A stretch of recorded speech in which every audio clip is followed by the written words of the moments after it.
Please welcome Toni Collette.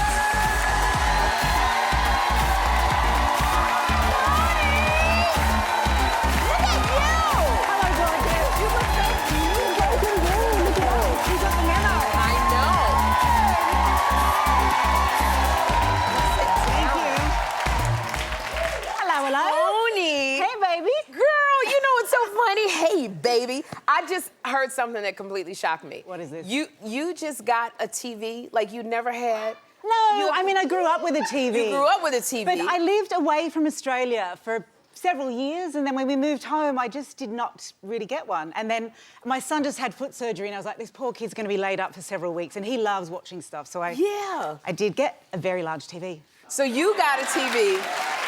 Now I can watch your show. Oh, thank you. Now you can watch the show.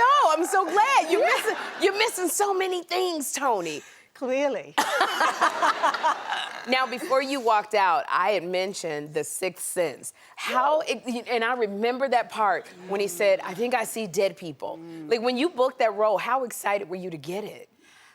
Oh, look, ultimately I was very excited, but actually I had also come to New York to meet with Martin Scorsese, who was casting a film called Bringing Out the Dead. Oh, really? And clearly he's like a legend, and Night hadn't made this film yet. Oh, we didn't know M. Night Shyamalan, right. yeah. He'd made one other very small film, and, you know, I loved both of them, but I was walking down the street and I was like, I have a feeling that I've got some kind of information. I think I got one of the jobs, and I called the hotel. It was before cell phones. I go to a little booth, call the hotel. They put me through to my voicemail, and I could hear my agent all excited. Finally, anyway, I got him on the phone, and he said, "You've been offered." And I was like, "What?" He goes, "No.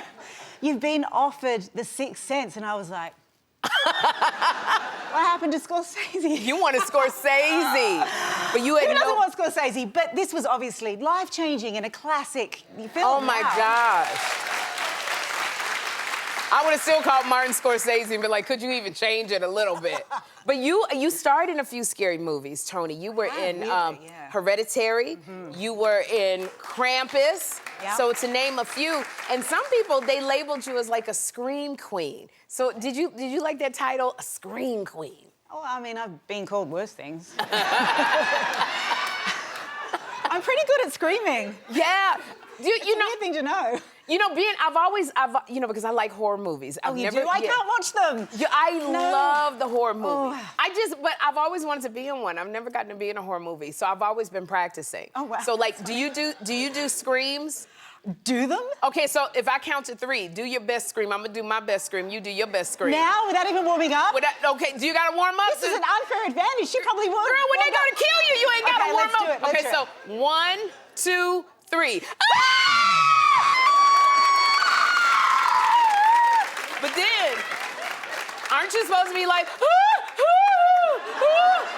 like? I mean, you should have done The Sixth Sense and Hereditary. I cast the wrong woman. I do. I practice every day. Who's that? Like, I think that's called paranoia. Oh, was that paranoia? Yeah. Not horror, just paranoia. Huh? Oh my God. So let's talk about your new one, The Power. Oh, yeah. Okay, now The Power, it's about a group of teenage girls who developed the power of electricity. Can you tell us about that? Yeah, they developed this new organ. It's kind of an evolution that becomes a revolution. Yeah. And I think it's because women historically have been rather repressed, and it starts to come out in this really intense way. Right. And this power starts to kind of destabilise this patriarchal structural system that we've all been born into, and it's a very, very exciting show. Oh gosh, so they can just electrocute people depending on their, because that's what you were talking about. Yeah, no, they can. Emotions. Some of them can protect themselves, but for others, it's like the first time they feel really centred and like there's a sense of agency and autonomy. It's actually a very empowering story. I see this. I like. And also, when I was watching the movie, I said, oh, you're with John Leguizamo. I know. Leguizamo. Now, he plays your husband. He does, yes. On the show. Now, I work with John in a movie called One for the Money. Oh, no way. Yeah, so you know what he's like. Yeah, I know what he's like. I played a hooker. Oh, wow. And now I'm saying, John kept me laughing all the time on the set. What did he do for you? Like, how was it working with him? I did get to see that side of him. He's completely hysterical, and he's a total firecracker. He is really forthright and has such a vital energy about him, which I love. Yeah. But I think he really appreciated playing this part of like this regular, supportive, kind of sensitive guy. He's never really been cast in a part like that. So he took the work very, very seriously. Really? He was really focused, and we had so much fun together. It was so easy working with him. He's so grounded and open and present, and that's all you want. Yeah, that's what you want in a scene. Someone who listens. Well, this is what I love, because you have scenes of intimacy in The Power. Now, I've never, like, I've had kissing scenes, but I've never had a scene where I've had to, make love or do anything like that. So when you're on the set, you make sure everybody's comfortable. Are you comfortable with like an intimacy coach? I think it depends on the situation. Yeah. I've had experiences that are actually very, very safe. Okay. And the intimacy coordinator isn't there developing the working relationship with your director and the other actor. And so sometimes they feel like the stranger entering the safe space. So to me, I'm like, thank you for being here. Right now, I'm very lucky, I don't need you. I know there are situations where other actors really do. Yeah, and maybe in the future I will need someone, but it depends on the individual situation. Like, what kind of stuff does an intimacy coach do when you're on the set? Like, do they say things to you that make you uncomfortable? Like, I don't know, because I banished them.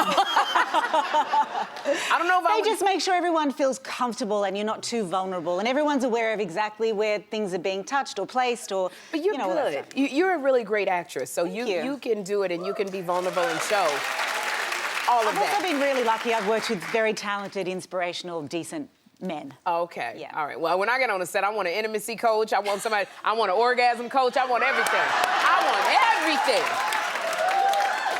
Now I'm very excited because now you're in an action comedy. It's called Mafia Mama. Yay. Okay, this is coming out in a few weeks. April 14th. April 14th, Mafia Mama. Now, you are a woman, you're a mom who inherits your grandparents' my grandfather's business. He lives in Italy. I live in California. I get this call to go kind of wrap up his business, and I get there and they're like, you're taking over as the Mafia Don. And it's a woman who's like completely overlooked and treated like crap, and that also is very empowering, but it's hilarious. It's wet your pants funny. It was life-changing to live in Rome and work with all those amazing actors. I got to work with Catherine Hardwicke again. Yes. I'd worked with her on Miss You Already, and honestly, it was the most positive, fun experience for me, and that's what the film is. And you had a good time doing it. The best of my life.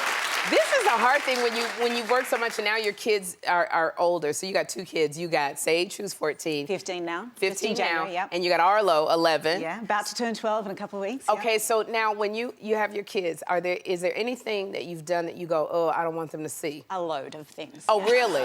I mean, until very recently, they really pretty much couldn't watch anything. Yeah. You got them a TV now. I know, yeah. Well, we watched it at other places. When we moved around, we've had TVs. It's not like, backwards. But they only recently watched The Sixth Sense. Okay. I mean, I wouldn't want them to watch Hereditary. They watched the 5 episodes, the 5 episodes I've been able to see of The Power. Yeah. They love Little Miss Sunshine. Okay, that was a really great one. Yeah, there are some that they really do love. Muriel's Wedding was a bit intense. My son was like, this is really sad, Mum. What are they doing to you? Yeah. You don't want to watch anything you get killed in. That'd be like... That Staircase, no way. No, No, okay. no, never. That one didn't end well. So you don't want... they don't want to see that one. No, multiple bad endings, actually. Yeah. Oh my gosh, Toni, I want to say thank you so much for coming by. Thank you for having sitting me. on the couch. Will you come back? I'll hang out with you any day. Oh, I would love to hang out. You have to come back. We have fun over here. I'll be here. The first 3 episodes of The Power premiere on Prime Video this Friday, with new episodes available each Friday. And Mafia Mama hits theaters April 14th.